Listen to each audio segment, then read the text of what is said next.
오늘 누가복음 2장 35절부터 끝까지 한번 읽어보세요.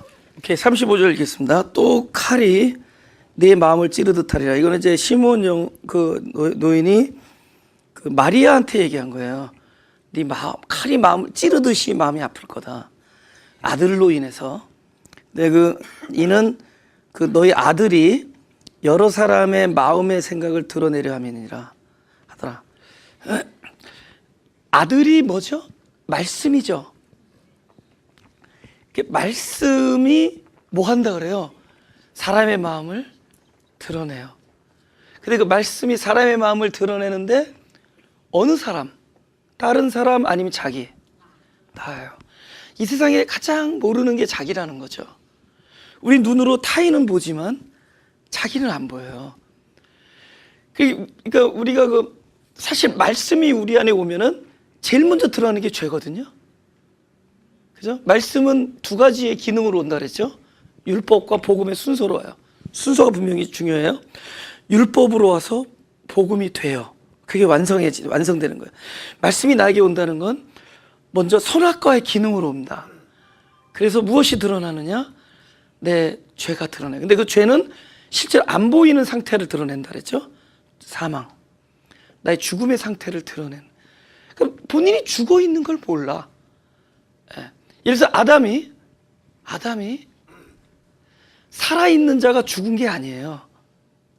아직 영원한 생명, 영생을 아직 못 갖춘 자의 상태예요. 그러나 형상이니까 뭐죠?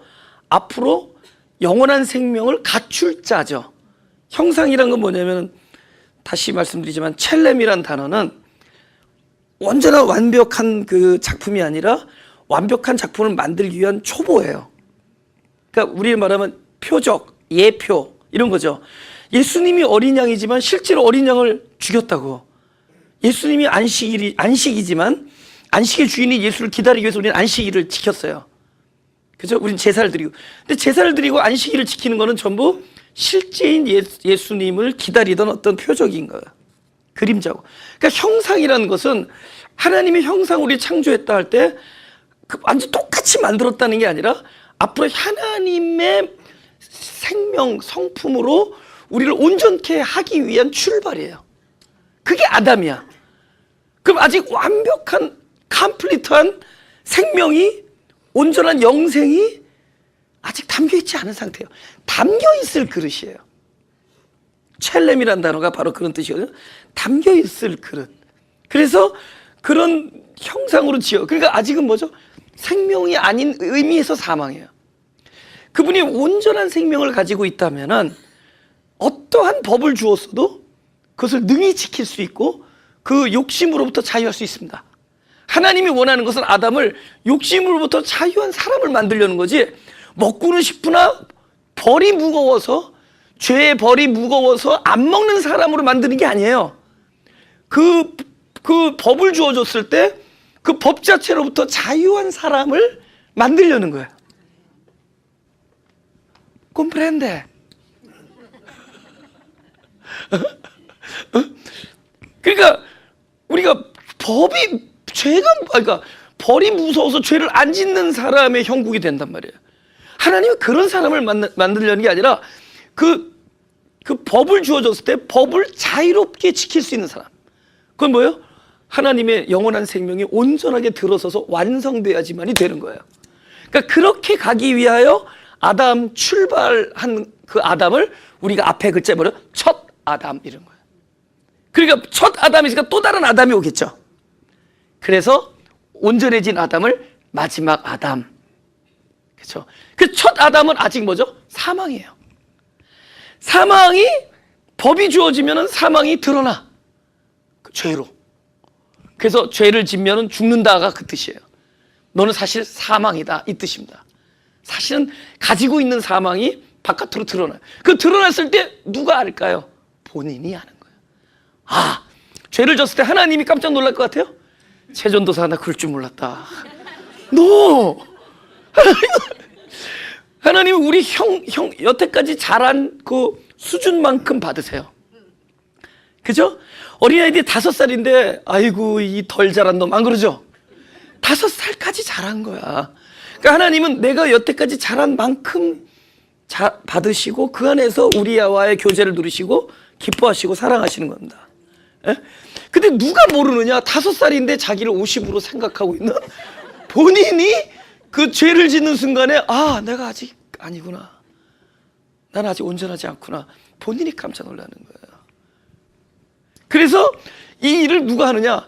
말씀이 먼저 율법으로 오므로 해주는 거예요. 그래서 그들의 마음을 드러낸다. 말씀이 그들의 마음을 드러낸다. 먼저 율법으로 다가오는 겁니다.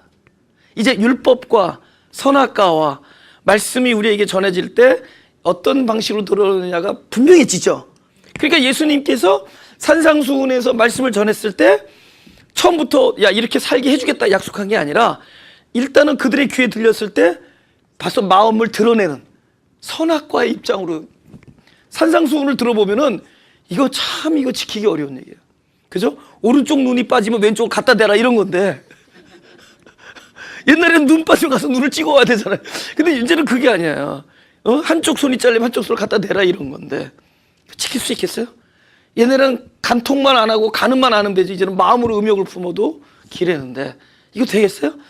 그러니까 철저하게 이 법 앞에 너희는 하나 그리스도께서 진짜 십자가를 지시고 온전하게 원래 그리스도의 영으로 진리의 영으로 우리 안에 오셔서 나의 생명이 되어주기 전까지는 너희는 이 법 앞에서 자유로울 자가 하나도 없다는 것을 알려주는 거야. 그걸 어디까지 알려줘? 마음구석까지 열어준 것이 산상수훈이에요. 그러니까 완벽한 사망 선언을 하는 거예요. 산상수훈에서 완벽하게 사망을 선언한 다음에 그 일을 어디로 몰고 가느냐? 십자가로 몰고 가요. 할렐루야. 그러니까 십자가에서 우리가 그런다. 죄가 모든 것이 드러나고 죽은 그 지점은 어떻게 돼요? 그것은 뭐 부활이 따를 뿐이에요. 그래서 우리의 그 법이 나를 죽이지만은 그 법이 말씀이잖아요. 그 말씀이 그리스도예요. 그러니까 일단은 죽인 자에 찾아오셔서 여러분 그분이 나의 생명이 되려는데 내가 살아서 버틴기면 어떻게 들어가겠어? 그래서 먼저 그 말씀이 우리를 죽이는 말씀으로 오셔서 죽은 곳에 부활로 찾아오죠. 그래서 나의 생명. 그래서 나는 날마다 죽는 자예요. 날마다 공고한 사람이다. 나를 이 죽음의 몸에서 누가 건져냈고. 그런데 그리스도 예수로 말미암아 하나님께 감사드리다. 딱 그냥 그리스도 예수가 정답인 거를 깨닫게 해주는 거예요. 그러니까 결국은 말씀이기 때문에 내 마음을 드러낸다. 그것을 히브리서 4장 12절이 있습니다. 찾아보세요. 다 같이 히브리서 4장 12절 13절 다 같이 시작. 하나님은 말씀은 살았고 운동력이 있어 좌우의 날선 어떤 검보다도 예리하여 혼과 영과 및 관절과 골수를 찔러 쪼개기까지 하며 또 마음의 생각과 뜻을 감찰하나니 지으신 것이 하나라도 그 앞에 나타나지 않음이 없고 오직 만물이 우리를 상관하신 자의 눈앞에 벌거벗은 것 같이 드러나니라. 지금 바로 그 말씀이죠. 그 말씀이 그리스도이기 때문에 시므온이 이 아이를 위해서 기도해 줄 때 그 얘기를 하는 거예요. 이는 여러 사람의 마음의 생각을 드러내려함이라. 36절 또 아셀 지파 바누엘의 딸 안나라는 선지자가 있어 나이 매우 늙었더라. 그가 출가한 후 7해 동안 남편과 함께 살다가 과부된 지 84년이라. 이 사람이 성전을 떠나지 아니하고 주하여 금식하며 기도함으로 섬기더니 해서 이분이 왜 늘 나이 많은 거를 지금 이분이 나이 많으신 거를 강조하잖아요. 그죠? 7년 살고 84년 과부니까 결혼한 지 91년 됐는데 19살에 결혼했을 경우에 110세란 말이에요. 나이가 많은 거죠. 성경에서 늙었다. 그러니까 우리에게 또 어떤 의미를 주느냐는 뭐 알죠. 누구에게 한 말이 기억나요? 늙었을 때. 누구한테 그러니까 네가 젊었을 때는, 늙었을 때는 베드로죠. 그죠? 예. 그래서 저기 성경에 우리 한국 분들도 꽤 있어요. 배씨, 이씨, 마씨. 그죠? 베드로에게 그렇게 얘기를 한다고요. 네가 젊어서는 스스로 다녔거니와 원하는 곳으로, 늙어서는 하면서 딱 젊음과 늙음을 이렇게 가누는다. 그럼 거기서 늙음은 무엇이냐? 인생이 변한 거예요. 서서히 변한 게 아니라 완전히 다른 존재로 변한 겁니다. 그 젊어서와 늙어서의 그 디퍼런스가 뭐냐? 네 인생의 주인이 누구냐가 바뀐 거예요. 그러니까 베드로가 그 자기 죽음이 겁나서 박이 울기 전에 3번 부인하는데, 그 다음에 진짜 얼마 되지도 않아서 같은 장소에서 용감하게 사람들을 향해서 십자가의 복음을 외친다고요. 그럼 그 사이에 베드로가 더 용기가 그러니까 겉보기는 굉장히 용감해졌는데, 그 용감해진 것이 도대체 무엇이 달라졌냐는 거죠. 그죠? 그 용감하게 말씀을 전할 수 있었던 게 도대체 무엇이, 베드로가 전보다 예수님을 더 사랑했나? 전에도 충분히 사랑했죠. 그 다음에 전에는 의리가 없는데 의리가 더 생겼어요? 옛날에도 의리 의리 뭐라 그러나? 의리 출중. 예. 역시 박 목사한테 의리 출중했죠. 그죠? 막 대단했잖아요. 예. 근데 그 사람의 의리가 더 좋아진 게 아니에요. 그때도 로열했고 나중에도 로열합니다. 사랑하고 또 주님의 사역을 귀하게 여긴 것도 그때나 지금이나 마찬가지고, 주님을 그리스도로 생각한 것도 변함없어요. 그러니까 베드로는 변하지 않았어요. 근데 뭐가 변했느냐? 전에는 베드로가 살았고 지금은 그리스도가 사시는 거예요. 딱 그 차이예요.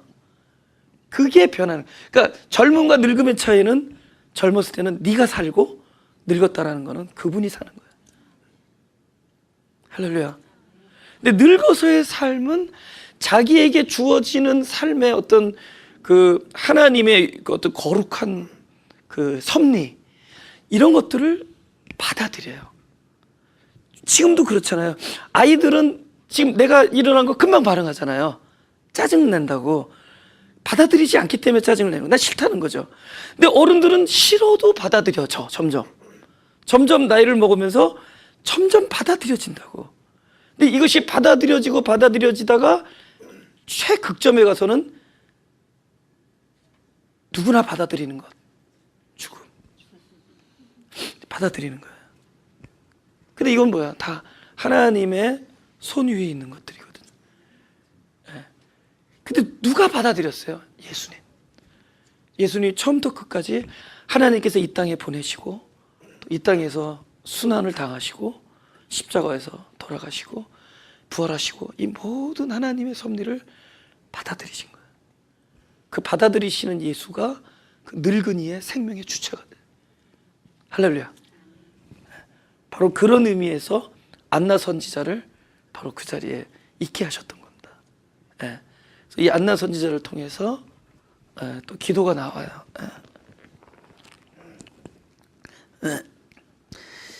금식하며 기도함으로, 그죠? 지금 지난번에 한번 말씀드렸는데 다시 한번 말씀드릴게요. 38절 읽겠습니다. 마침 이때 나와서 하나님께 감사하고 예루살렘의 구속됨을 바라는 모든 사람에게 이 아기에 대하여 말하니라. 지금 이분이 그동안에 어떻게 섬겼냐? 많은 시절 동안을 금식하며 기도하며 섬겼다는 겁니다. 근데 전에 말씀드린 이야기는 뭐냐면은, 우리 신앙이 doing이 되면 안 된다, 이런 얘기 하잖아요. being이 된다. 근데 그게 굉장히 맞는 얘기예요.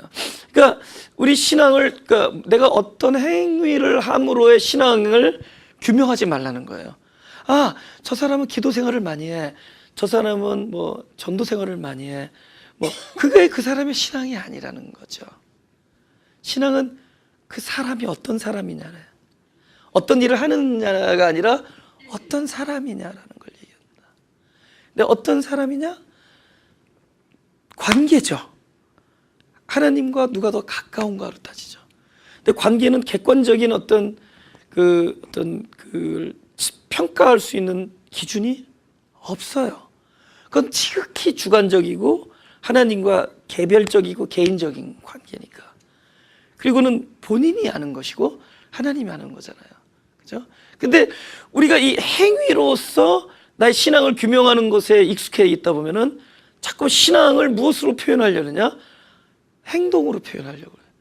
근데 행동으로 표현한 거는 생명의 열매를 맺지 못하기 때문에 무엇이 반드시 대가나 보상을 요구하게 되어 있습니다. 그래서 특별히 뭐 금식이나 기도를 많이 행위로 한 자들은 어떤 대가가 오죠? 정죄와 판단이 늘어요. 행위를 한 자들은. 근데 기도와 금식을 존재 안에서 하나님과의 관계로 이끌어간 자는, 관계는 뭐죠? 우리가 언제 금식하고 언제 기도하죠?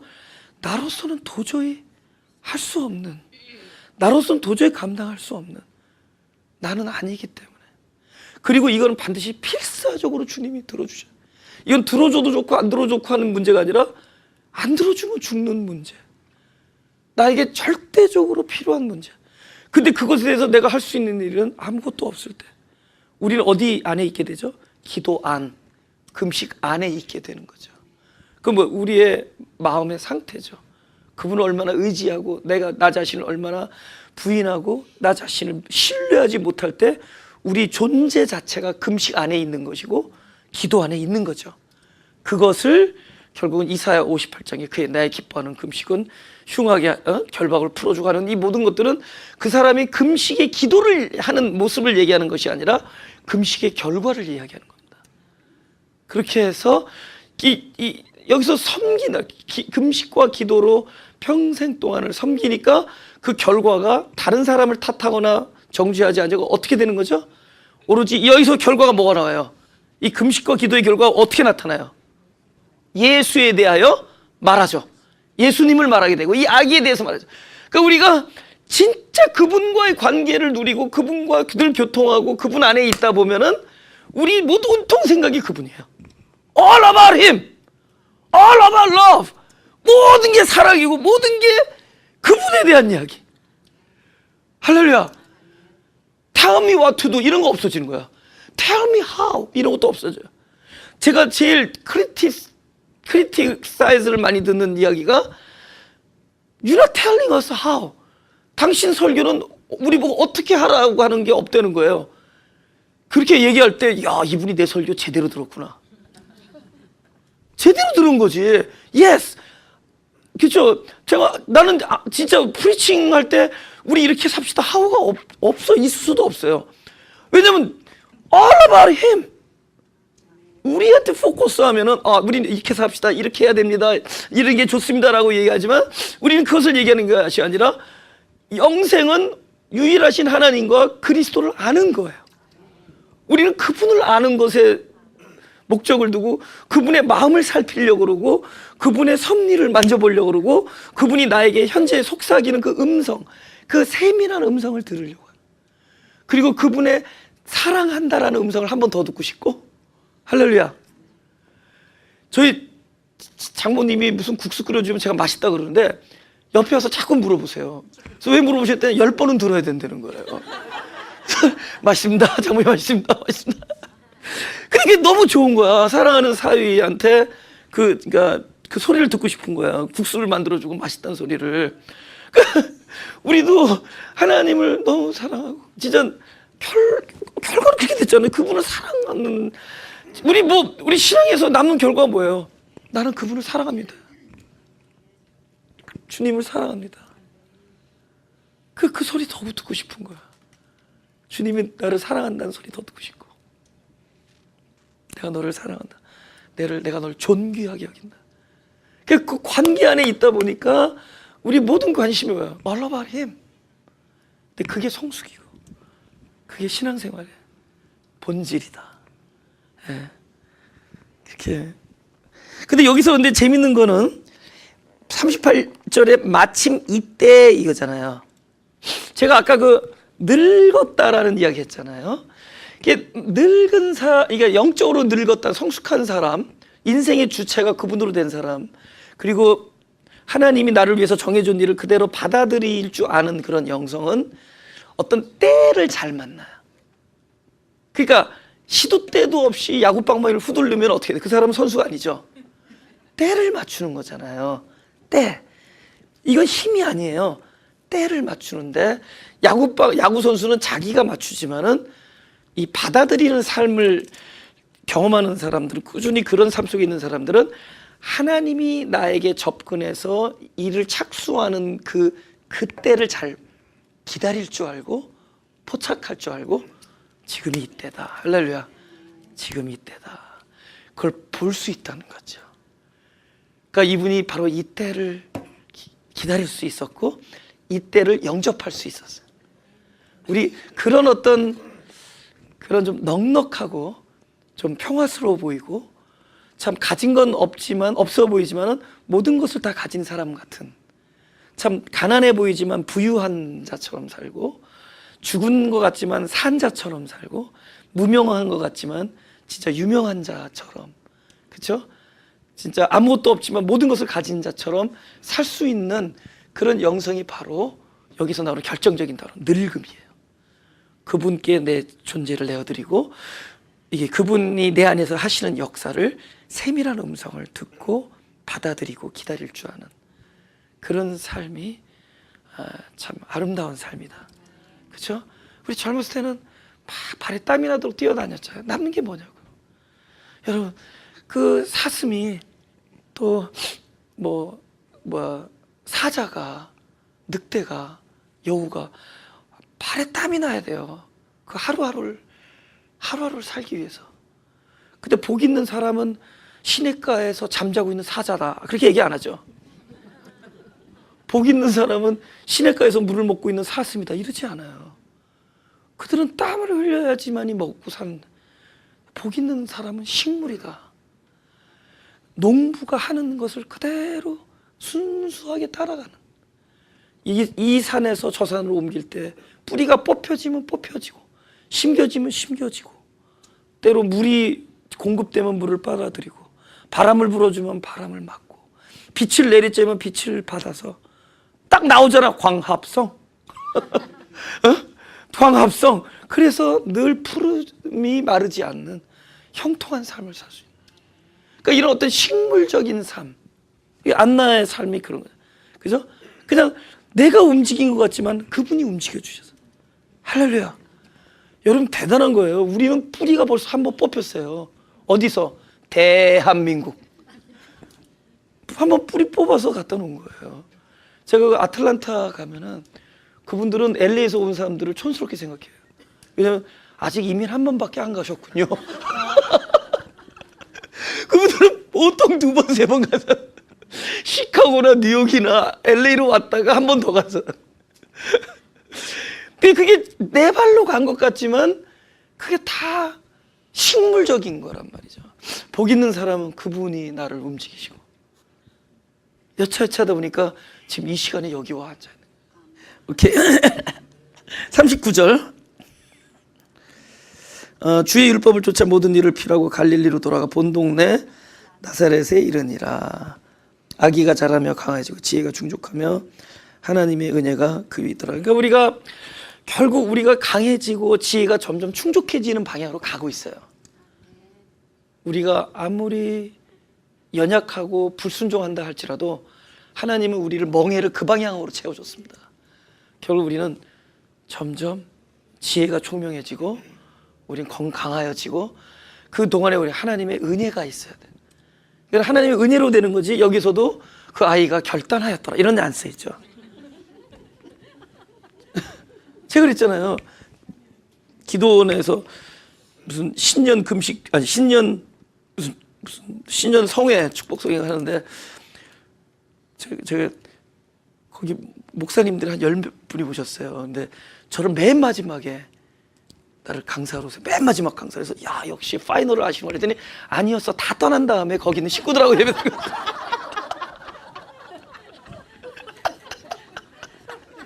나 처음에 개척했을 때 역시 나를 알아주는 거야. 근데 미리 나보고 저기 제목을 미리 달라는 거예요. 12월 말에. 그래서 썼죠. 길게. 올해도 결단해야 소용없다.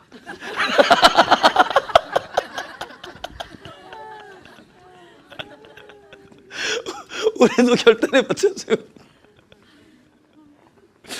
근데 우리가 어떻게 강하여지고 어떻게 지혜가 충족해지느냐? 하나님의 은혜로 가는 거예요. 그러니까 새해도 은혜를 불러야 돼요.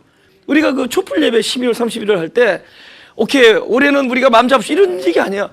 올해도 지금까지 어떻게 살았냐? 하나님의 은혜로 살았으니 올해도 은혜를 구하라는 얘기입니다. 그죠?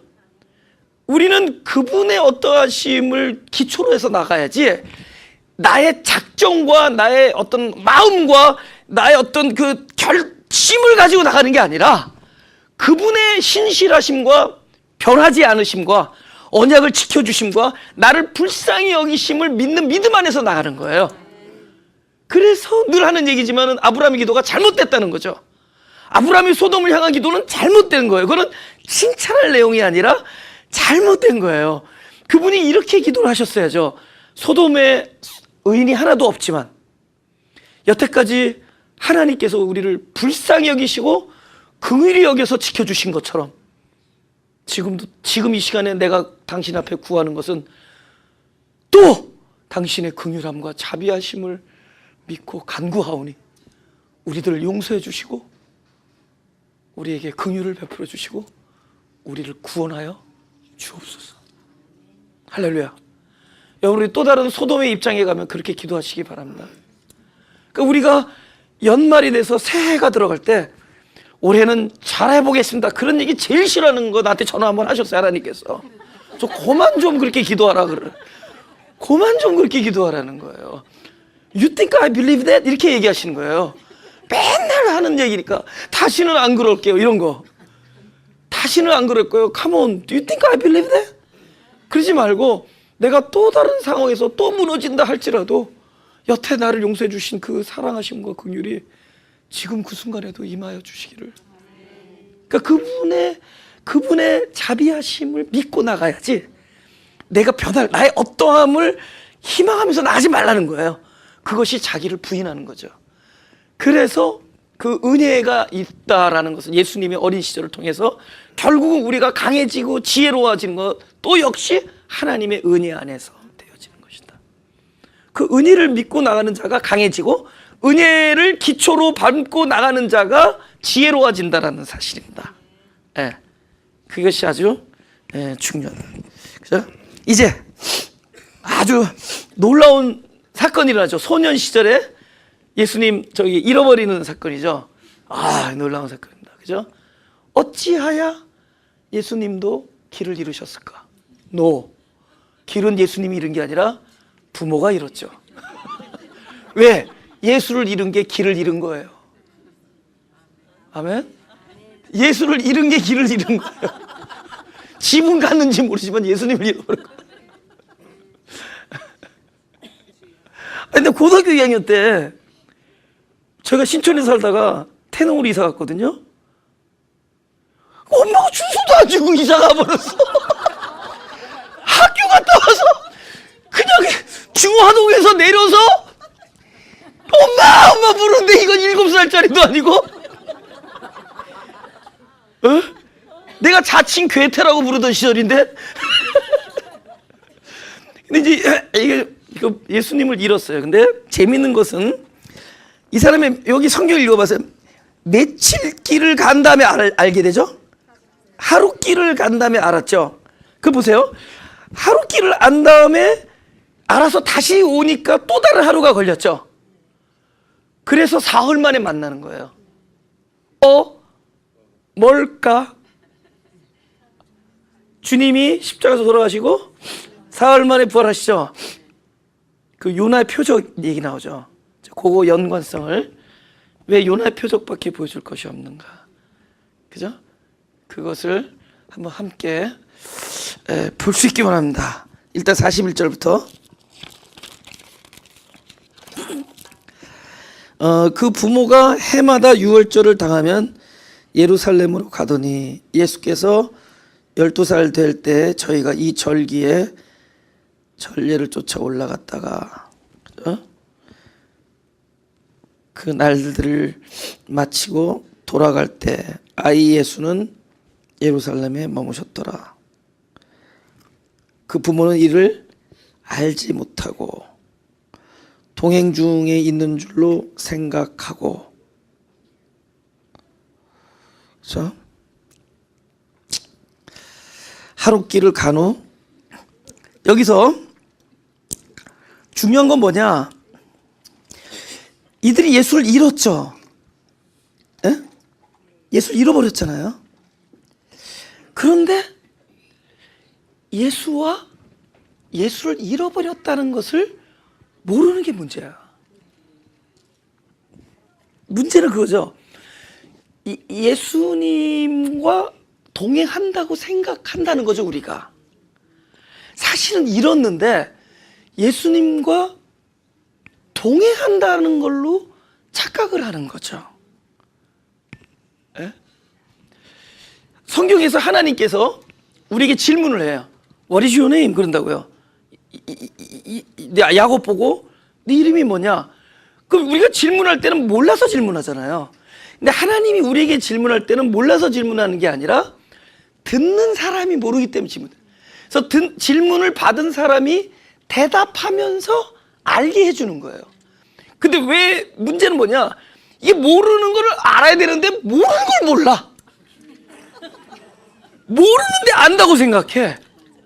그래서 자꾸만 질문을 던지는 거예요. 아담아, 네가 어디 있느냐? 야곱 보고 네 이름이 뭐냐? 그러니까 야곱이 자기가 깡패인 줄 모르는 거야. 자기가 그런 존재, 야곱이라는 게 뭐예요? 그런 존재라는 거 아니에요. 욕심꾸러기고, 그런 사기꾼이고, 야바위꾼이고. 근데 본인이 몰라. 그래서 하나님께서 질문을 던짐으로 질문에 답을 하면서 본인이 누군 걸 알게 해주는 거예요. 맞습니다. 나는 깡패입니다. 나는 협작꾼이고, 나는 사기꾼이고, 나는 욕심쟁이입니다. 라는 걸 스스로 알게 하는 거예요. 그죠? 그러니까, 이렇게 해요. 있는 자는 더욱 받겠고, 없는 자는 있는 줄로 아는 것까지 뺏기라. 이게 없는데 있는 줄 아는 게 이게 환장하는 거죠. 없는데 없다는 걸 알면은 그건 큰 복이에요. 근데 없는데 있는 줄 아니까. 아까 그랬잖아요. 자기가 결박과 어두움과 이를 갈매 옷을 입고 있는데 그것이 예복인 줄 알아. 근데 사실은 결박의 옷을 입고 있고 어두움의 옷을 입고 입는 거예요. 근데 그것이 입어야 될 옷으로 알고 있는 게 문제야. 그러니까 정작 하나님께서 예비하신 그리스도라는 옷을 주었을 때 그 옷을 거부하고 자기가 입고 있는 옷을 입고 앉아 있는 거예요. 그죠? That's the problem. That is the problem. 예? 그 옷을 알고 있는 거예요. 그러니까 모르는 거예요. 그러니까 지금 여기 문제는 뭐냐? 예수님을 잃어버렸는데 본인들은 뭐죠? 예수님 잃어버린 걸 모르고 있었고, 또 하나는 더 심각한 건 뭐예요? 자기와 함께 하지 않았는데 동행한다라고 생각해. 우리가 지금 예수와 동행하지 않는데 예수를 잃어버렸는데 예수와 동행한다라고 생각해. 그렇게 해서 걸어온 길이 어떤 사람에게는 38년이고 이게 하루길이라는 거예요. 그렇게 해서 걸어온 거예요. 동행하는 줄 알고 온 거예요. 그래서 결국 다시 뒤안길이 된 거죠. 이 뒤안길. 그래서 3일째 봅니다. 그죠? 예.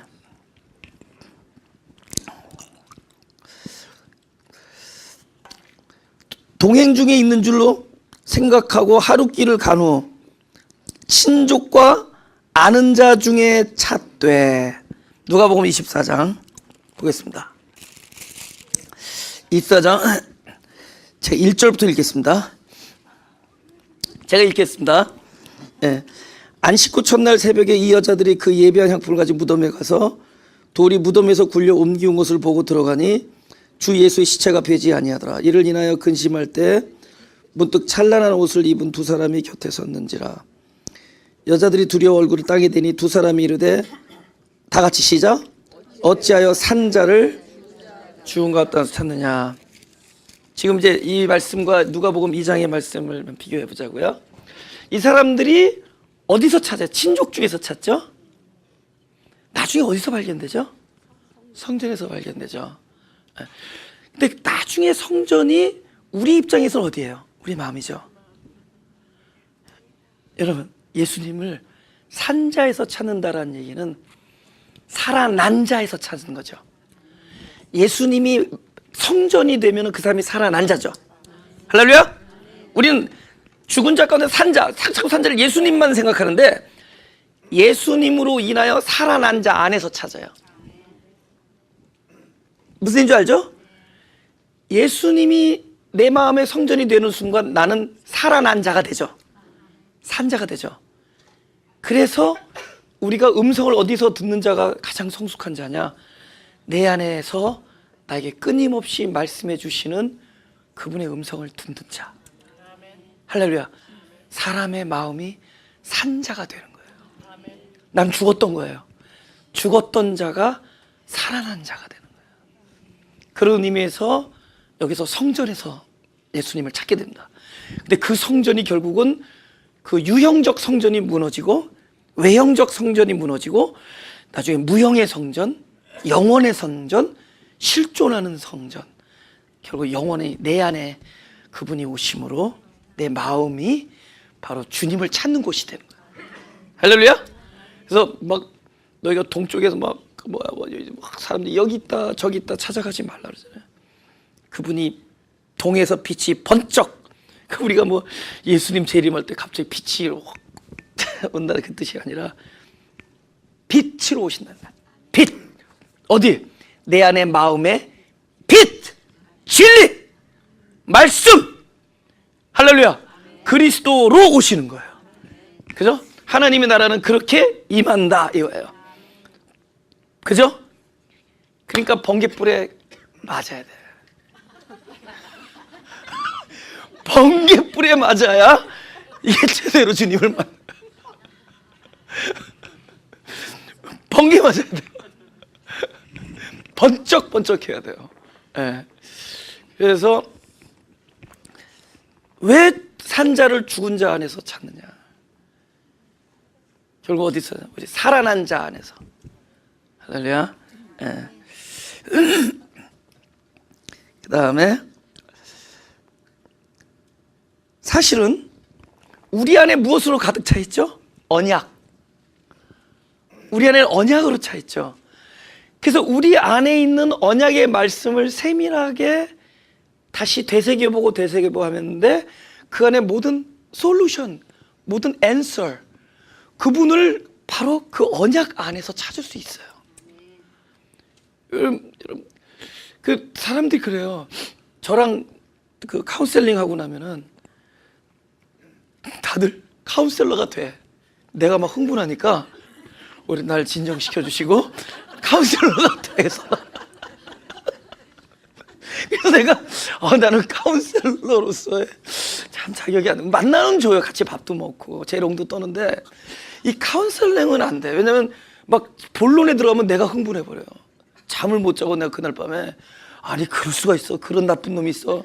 밤중에 전화해주고 집사님 그 같이 가서 때려잡읍시다 그랬더니 목회자는 그러면 안 되죠. 뭐 이런 내가 이제 근데 이제 그래서 내가 이제 나중에 생각했어. 뭐 카운셀링 하자 그러면은 일단은 예배를 드리자고. 교회 예배를 드린 다음에만. 근데 그 이후에 많은 사람들이 딱 예배를 드리고 나가면서 카운셀링 안 해도 된다는 거예요. 아니 왜냐면은 예배 중에 듣는 거야. 근데 그 예배 중에 어떤 말씀을 듣까요? 갑자기 새로 들은 말씀이 아니라 자기 안에 쌓였던 언약이 하나하나 들추어지는 거야. 할렐루야. 그 안에 언약으로 계신 그분이 하나님의 말씀이 전할 때 마치 이런 거죠. 그 우리 안에 우물물이 있는데 그냥 올리지 못하고 마중물을 넣잖아요. 마중물을 넣을 때 그 안에 있는 물이 빨아려고 오듯이 우리 안에 우물물처럼 그 엄청난 언약의 말씀이 있는데 하나님께서 말씀을 전해줄 때 마중물이 되어서 그 안에 있는 그 언약의 말씀을 끄집어내는 거예요. 그래서 각자에 주셨던 약속들을 끄집어내면서 그들이 앤서를 받는 거야. 할렐루야. 그래서 참 다행이야. 내가 그 카운셀링을 못한 게 감사해요. 아니 진짜 참 못한 게. 그리고 자꾸 소문 좀 내주세요. 저분은 카운셀링 하면 여러분이 힘들어집니다. 여러분이 소문 자꾸 내주세요. 제가 그 알래스카를 작년에 가봤는데 너무 좋은 거야. 그래서 이렇게 아름답고 이렇게 공기가 좋을 수 있냐 했더니 어떤 그 주민이 Please don't say that. 왜냐면 너 캘리포니아에서 얘기하면 자꾸 관광객이 와서 싫다는 거야. 근데 저는 반대로 제가 카운셀링 못하는 거 좀 알려주세요. 근데 어디서 찾는 거냐? 그 주님을 결국 찾는 문제인데 우리 안에 언약이 있단 말이에요. 그래서 그거를 하나하나 들춰주시는 거예요. 찾아내는. 우리가 어느 날 말씀을 듣는 중에 평강이 임했다. 그게 갑자기 임한 게 아니에요. 평화의 복음이 우리 안에 채워져 있었어요. 충만해 있었던 거예요. 할렐루야. 우리 이 마음 성전 안에 그리스도로 충만해 있었던 거예요. 그분을 만나게 되는 거예요. 할렐루야. 그래서 성전에서 만나. 그죠? 네. 그 다음 그래서 45절 만나지 못함에 찾으면서 예루살렘에 돌아갔더니 며칠 후에 사흘 후에 성전에서 만난즉. 오케이. 마태복음 16장 보겠습니다. 1절부터 읽겠습니다.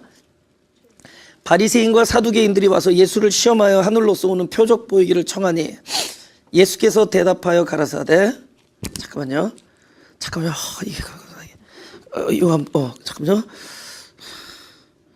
소데스. 오케이. 표적 보이기를 청하니 예수께서 대답하여 가라사대 너희가 저녁에 하늘이 붉으면 날이 좋겠다 하고 아침에 하늘이 붉고 흐리면 오늘은 낮이 굳겠다 하나니 너희가 천기는 분별할 줄 알면서 시대의 표적은 분별할 수 없느냐. 4절 다 같이 시작. 악하고 음란한 세대가 표적을 구하나 요나의 표적밖에는 보여줄 표적이 없느냐 하시고 저를 떠나가시다. 오케이. 그래서 표적은 보이는 거죠. 표적은 보이는 거잖아요. 그죠? 오케이. 근데 표적이 기는 아니죠. 표적을 통해서 그걸 보여주는 거죠. 진짜 실체를. 그래요?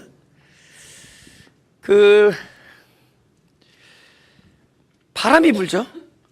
바람은 실체인데 보이지 않죠. 근데 뭘 통해서 알 수 있어요? 바람이 부니까 바람이 스쳐간 어떤 자리를 알죠. 이게 뭐 헤어스타일로 했는데 이리로 넘어왔는가? 바람이 이리로 갔구나. 그러면 헤어스타일이 이렇게 바뀐 게 실체는 아니죠. 표적이죠. 나타난 거잖아요. 그럼 이걸 통해서 뭘 봐요? 이곳엔 바람이 이쪽으로 가는 바람이 있었구나. 그러니까 성령이 이러하니라 그런 거죠. 바람이 동에서 불매. 그죠? 우리가 바람은 만지거나 볼 수는 없지만 그것이 있다라는 어떤 증거나 표적을 통해서 바람의 실체를 볼 수가 있는 거잖아요. 에? 그럼 여기서 지금 예수님께서 결국은 우리에게 이렇게 말하면 조심해야 되는데 예수님이 이 땅에 육신으로 온 것은 실체로 온 게 아니에요. 실체는 지금 어디 계신 분이죠? 내 안에 나의 생명으로 계신 진리로 계신 그분이 실체죠. 그럼 그 전에 예수님 뭐예요? 표적으로 오신 거예요. 뭘로 오신 거라고요? 표적으로. 그러니까 육체로 오신 거예요. 육체. 그 육체조차도 그러니까 그분이 경배 대상이 아니에요. 이거는 제가 이거 굉장히 디클레어 하는 건데 그분이 우리가 경배하는 그 대상이 아니라 그분은 실제로 목적이 뭐였느냐? 육체로 오셔서 우리와 함께 오셔서 여기에서 무엇을 증거하느냐? 앞으로 이렇게 나타났던 이 예수가 이제 무엇이 될 거냐? 너 안에 들어와서 너와 하나가 되어서 너의 생명이 될 것이고 너의 영원한 영생이 될 것이다. 할렐루야. 이거예요. 그래서 예수님조차도 사마리아 성의 사마리아 여인을 지나가다가 여인을 만났단 말이에요.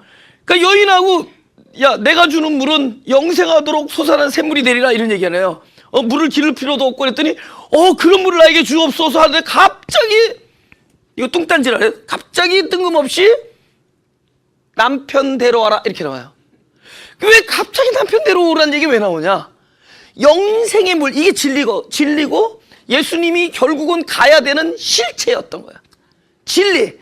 그분 안에 물로 들어가는 거고 그분 안에 영생의 샘으로 들어가는 것이 예수의 목적이었는데 그 진리인 당신이 앞으로 영생하실 것이고 우리 안에서 생명이 되어주실 그 실제이신 예수를 말씀하시는데 그걸 주겠다고 약속하는데 이 여인이 그걸 달라 그러니까 갑자기 남편 불러오래.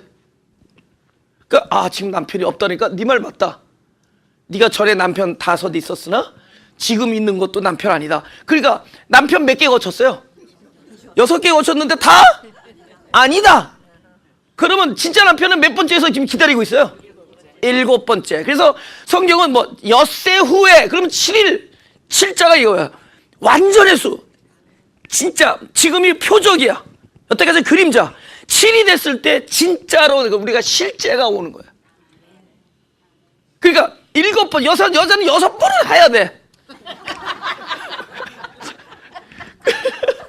아니 그 여자가 이 여자가 아니라 우리 여자들, 그리스도가 남편이니까 이 6개의 이 그림자를 거쳐서 7째 들어가는 네 안에 들어가는 물, 바로 이 육체의 그리스도를 얘기한 게 아니에요. 내가 6명은 지금도 아니다.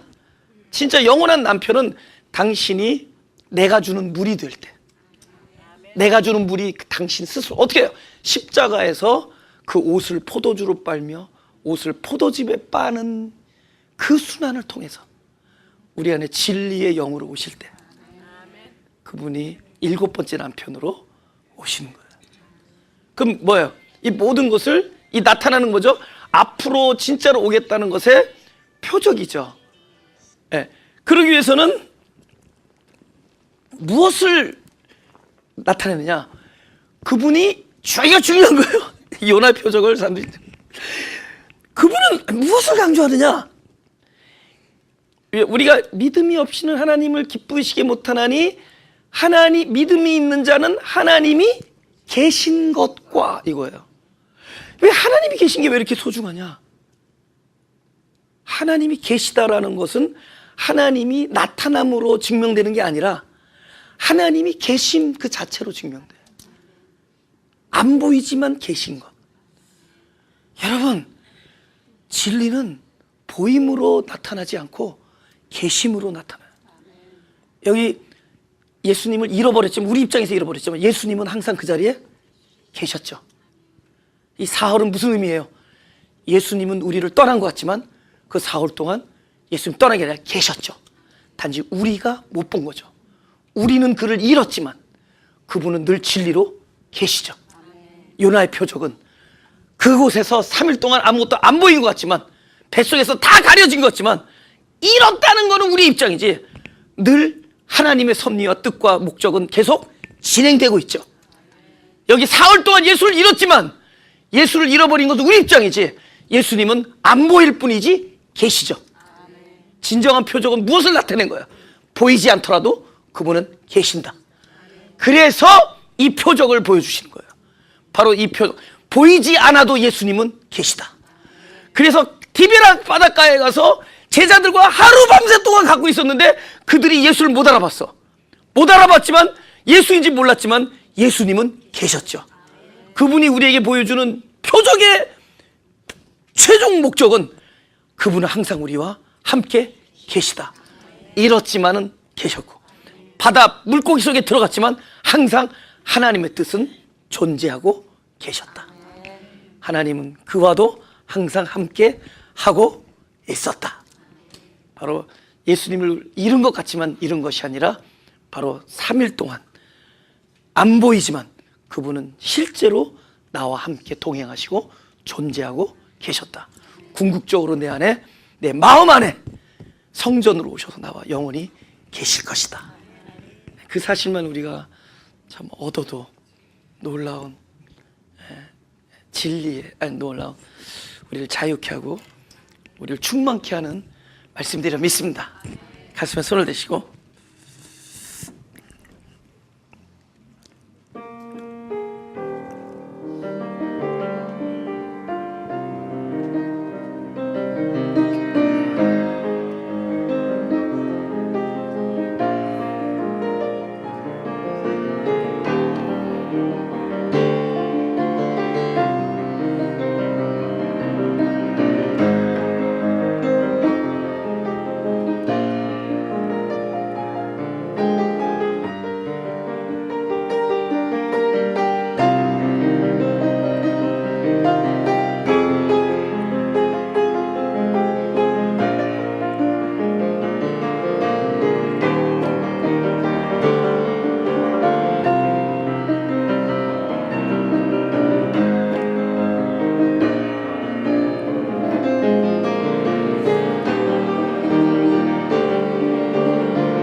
기도하겠습니다. 하나님, 우리를 사랑해 주셔서 언약 안에 두시니 감사합니다. 또 친히 언약이 되어서 우리 안에 찾아와 주셔서 언약으로 가득 채운 성전이 되어 주시니 감사합니다. 이제 우리 주님을 딴 데서 찾지 아니하고 내 안에 계신 그 말씀 안에서 찾게 하여 주옵소서. 우리의 눈이 밝아지고 우리 귀가 열어져서 진짜 늘 당신의 세밀한 음성을 듣고 특별히 나를 향한 특별한 사랑의 메시지를 날마다 들으며 더욱더 강해지며 지혜가 충족하며 하나님의 은혜 위에 하루하루를 살아가게 하여 주옵소서.